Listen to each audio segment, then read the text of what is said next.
Mei 1953, Filipina digemparkan oleh kasus seorang gadis yang tewas karena diserang dan digigit oleh makhluk gaib. Tidak ada yang bisa melihat makhluk itu, hanya gadis itu sendiri yang bisa menjelaskannya.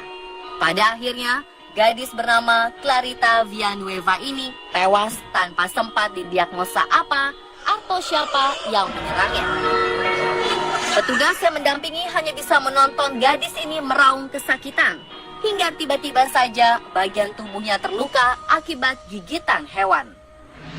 Apa sebenarnya yang terjadi? Siapakah makhluk tak kasat mata yang terus menyerangnya?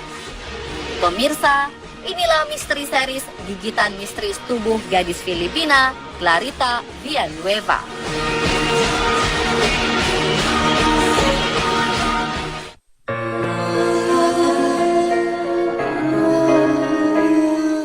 Mei 1953, kepolisian Manila menangkap seorang gadis gelandangan bernama Clarita Villanueva.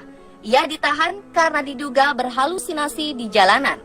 Ketika bertemu polisi, ia sedang lari ketakutan sambil berteriak minta tolong dan mengaku dikejar oleh makhluk menakutkan. Polisi yang menduga bahwa Clarita sedang dipengaruhi obat-obatan ini pun akhirnya menangkap dan menahannya di penjara. Ketika sampai di kantor polisi, petugas ingin membuka borgol yang melekat di tangan Clarita untuk mengambil sidik jarinya. Tetapi Clarita kembali meronta dan tetap mengaku bahwa makhluk yang menyerangnya tadi kini ada di ruangan petugas polisi. Yang terjadi selanjutnya adalah tubuh gadis ini terhempas ke lantai lalu pingsan. Ketika polisi ingin membantunya, sang gadis tiba-tiba ketakutan lagi. Dan polisi melihat ada bekas gigitan di bahu gadis itu. Dari manakah asal gigitan ini? Yang mengejutkan, bekas gigitan tersebut terlihat sangat segar dan mengeluarkan darah. Polisi yang tadinya menduga Clarita berhalusinasi ini pun terheran-heran melihat fenomena ini. Seseorang yang dipengaruhi oleh obat-obatan terlarang memang wajar ingin menyakiti dirinya sendiri. Namun menggigit bahunya sendiri adalah hal yang mustahil dilakukan.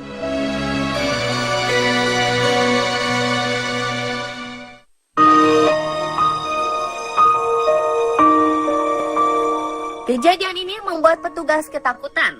Mayor Arsenio Lacson yang menangani kasus ini pun memanggil seorang petugas kesehatan untuk memeriksa Clarita.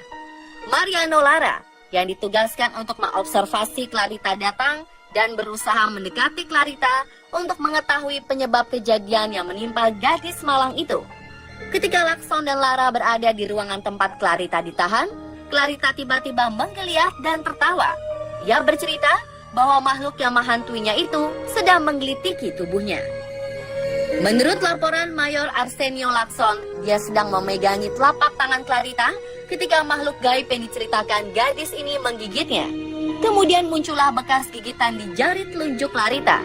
Dari penglihatannya sendiri, ia menilai bekas gigitan tersebut muncul secara gaib, bukan hasil penyiksaan diri sendiri. Lara yang tidak percaya dengan tahayul pun akhirnya merasa ketakutan dan pucat menyaksikan kejadian itu secara langsung di depan matanya. Foto Clarita yang sedang merintih dan dipegangi oleh petugas kepolisian dan ahli medis pun menyebar di surat kabar. Pasca penyerangan tak kasat mata ini, Clarita disuruh menggambarkan wujud makhluk gaib yang menyerangnya. Namun ketika Clarita mulai memegang pensil untuk menggambar, pensil tersebut mendadak terbang. Lacson yang berada di lokasi kejadian menyaksikan langsung sebuah bayangan datang menyambar pensil dan menghilang dengan cepat. Lacson menyadari hal itu. Sang mayor berencana meminta uskup agung untuk melakukan pengusiran makhluk halus yang menghantui Clarita.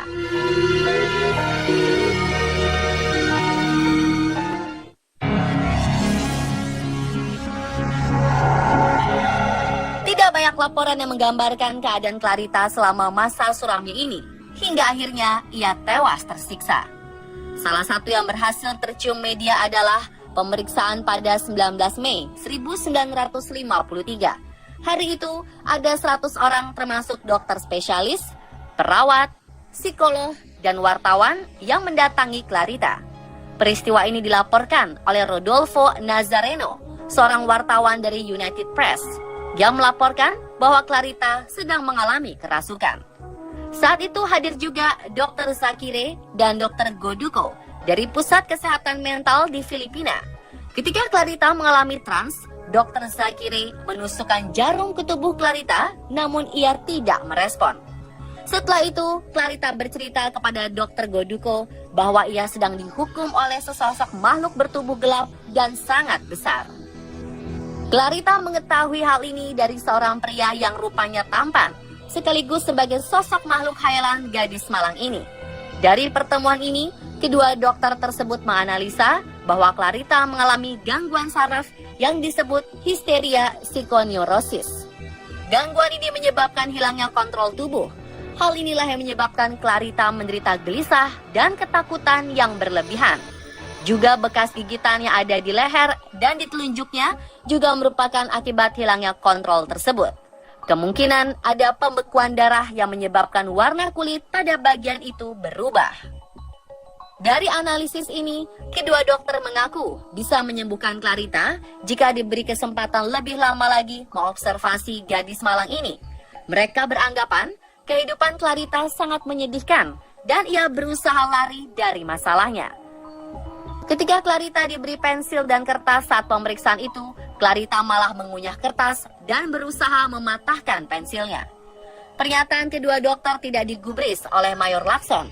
Ia lebih percaya bahwa Clarita sedang mengalami sesuatu yang gaib. Kesimpulan yang ilmiah dari Dr. Zakire dan Dr. Goduko ini memang terdengar baik dan bisa diterima akal pikiran kita. Namun pernyataan ilmiah ini belum bisa dibuktikan karena tidak ada waktu yang cukup bagi kedua dokter ini. Pihak kepolisian tidak mengizinkan pemeriksaan lebih lanjut dan Clarita pun akhirnya tewas beberapa hari kemudian. Tewasnya Clarita membuat rumor penyebab kematiannya semakin melebar. Selain karena diserang makhluk gaib, teori lain mengatakan Clarita diserang alien. Saksikan kisah Clarita selanjutnya besok hanya di On The Spot.